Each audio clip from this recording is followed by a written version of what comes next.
In question number 2, part 1, we have to tell that these pairs of linear equations intersecting at a point or parallel lines or coincident lines. तो उसके लिए हमको सबसे पहले ये पहचान करनी होगी कि what are A1, A2, what are B1, B2 and what are C1, C2. Multiples of x are called A1 and A2. A1 is 5, A2 is 7. Multiples of y are called B1 and B2. B1 is -4 and B2 is 6. And without variable terms or constant term, this is C1 and this is C2. C1 is 8 and C2 is -9.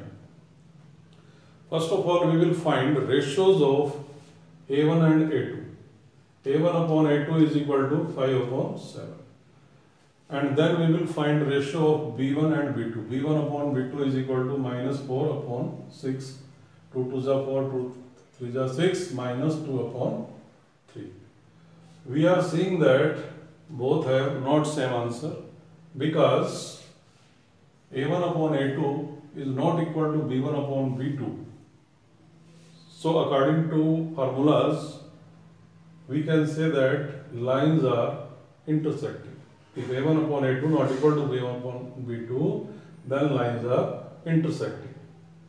If lines intersect each other, then we can say that there is a unique solution of equation number 1 and equation number 2.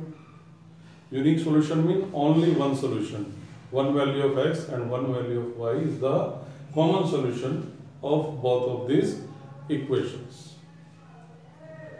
If there is a unique solution, then we can say that pair of linear equations are consistent.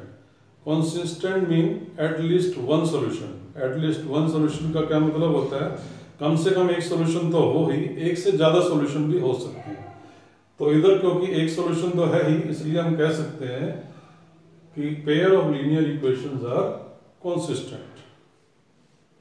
अब हम मान लीजिए इसकी statement को change कर देते हैं. मैं यहाँ 7 की जगह 10 लिख देता हूँ और यहाँ पर y के साथ लिख देता हूँ -8.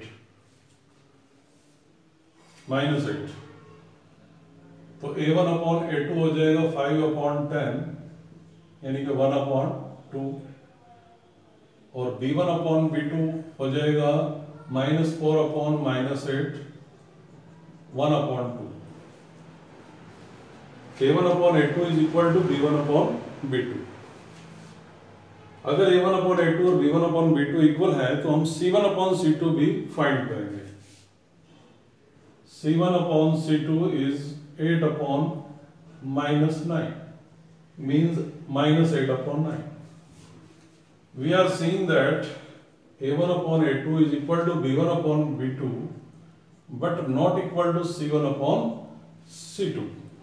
In this case, we can say that lines are parallel to each other. Lines are parallel to each other. When lines are parallel, then there is no solution of equation 1 and 2. Equation 1 2 का कोई solution नहीं है. ना तो x की value है और ना ही y की वैल्यू. और अगर हमारे पास कोई सॉल्यूशन ही नहीं है तो हम कह सकते हैं a pair of linear equations are inconsistent. Inconsistent का मतलब देयर इज नो सॉल्यूशन, जिसका कोई सॉल्यूशन ही ना हो, उसको कहते हैं हम इनकॉन्सिस्टेंट. अब इसी क्वेश्चन की स्टेटमेंट अगर हम थोड़ा सा और चेंज करें, अगर यहाँ 8 के नीचे +16 लिख दें तो A1 अपॉन A2 तो रहेगा 5 upon 10 1 upon 2. B1 upon B2 -4 upon -8 यानी कि 1 अपॉन 2 रहेगा और C1 अपॉन C2 हो जाएगा 8 अपॉन 16 यानी कि 1 upon 2. A1 upon A2 B1 upon B2 के इक्वल है और C1 अपॉन C2 के भी इक्वल है. तीनों की वैल्यूज तीनों रेशोज की वैल्यू सेम है, because a1/a2 equal to b1/b2 equal to c1/c2, therefore we can say that in this case lines are intersecting, coincident.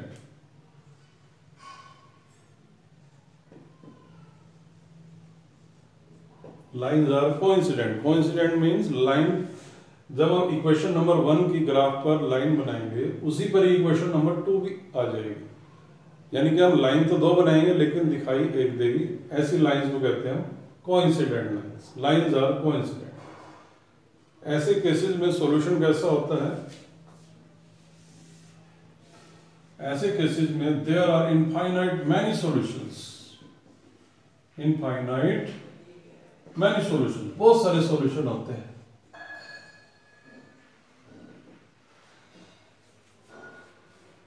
क्योंकि अब सॉल्यूशन बहुत सारे हैं तो हम कह सकते हैं कि pair of linear equations are consistent. Consistent का मीनिंग अभी आपको मैंने बताया था, कम से कम या तो एक सॉल्यूशन हो या एक से ज्यादा हो, क्योंकि यहाँ एक से ज्यादा सॉल्यूशन है तो उसको हम कंसिस्टेंट कहते हैं। यूनिक सॉल्यूशन के केस में भी हम कंसिस्टेंट कहेंगे और इनफाइनाइट मैनी सॉल्यूशन के केस में भी हम कंसिस्टेंट कहेंगे।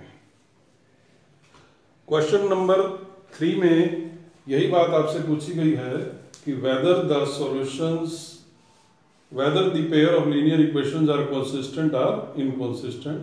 तो आप इन्हीं मेथड्स का जो अभी मैंने आपको बताए हैं यूज करके कंसिस्टेंट या इनकंसिस्टेंट फाइंड कर सकते हैं। सिमिलरली क्वेश्चन नंबर 4 में ये पूछा गया है whether pair of linear equations are consistent और inconsistent, if consistent obtain the solution graphically.